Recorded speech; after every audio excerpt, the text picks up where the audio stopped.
James had not been out to push coaches or freight cars in the yard for several days. He was feeling miserable. Oh, dear. I wonder how long I shall have to stay in the shed. Will anyone ever see my red coat again? Why did I go so fast that I made a hole in one of my coaches that had to be mended with, of all things, a passenger's bootlace? At last, Sir Topham Hatt arrived. I know you are sorry, James, and I know, too, that you want to be a useful engine. People are laughing at my railway, and I do not like that at all. I will try hard to do my best, said James. That's a good engine. There's nothing like determination.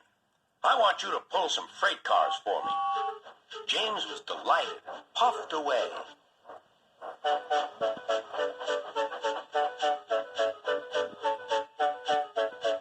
Here's your freight train, James, said Thomas. Have you got some bootlaces ready? And he ran off laughing. Oh, no, said the freight cars. We want a proper engine, not a red monster. James took no notice and started as soon as the conductor was ready. Come along, he puffed. We won't, screamed the freight cars. But James didn't care, and he pulled the screeching cars sternly out of the station.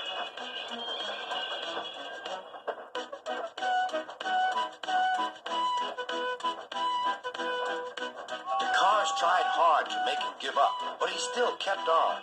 Sometimes their brakes would slip on, and sometimes their axles would run high, and each time the trouble had to be put right. And each time James would start again, determined not to let them beat him. Give up, you can't pull us, you can't, called the cars. I can and I will, puffed James. And slowly but surely he pulled them along the line. At last they saw Gordon's Hill. Look out for trouble, James, warned his driver. We'll go fast and get them up before they know it. Don't let them stop you. So James went faster. Soon they were halfway up. I'm doing it, he panted. Will the top never come? Then, with a sudden jerk, it all came easier. I've done it! Hooray! It's easy now! But his driver shut off steam. They've done it again. We've left our tail behind. Look! The last cars were running backwards down the hill. The coupling had snapped. But the conductor stopped the cars and got out to warn approaching engines. That's why it was easy, said James, as he backed the other cars carefully down. What silly things freight cars are. There might have been an accident. Should I help you, James? Called Edward. No, thank you. I'll pull them myself. Good. Don't let them beat you. You're doing well, whistled Edward, as James slowly struggled up the hill.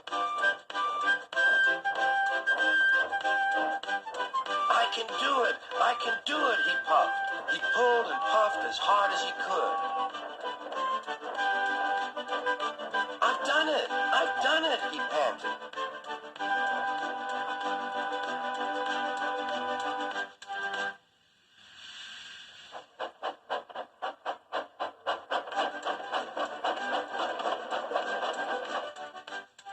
James was resting in the yard when Edward pulled up. Beep, beep, he whistled.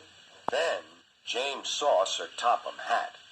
Oh, dear, what will he say? He asked himself. But Sir Topham Hatt was smiling.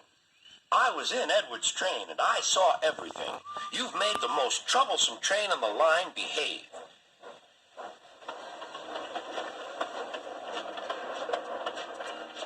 After that performance, you deserve to keep your red coat.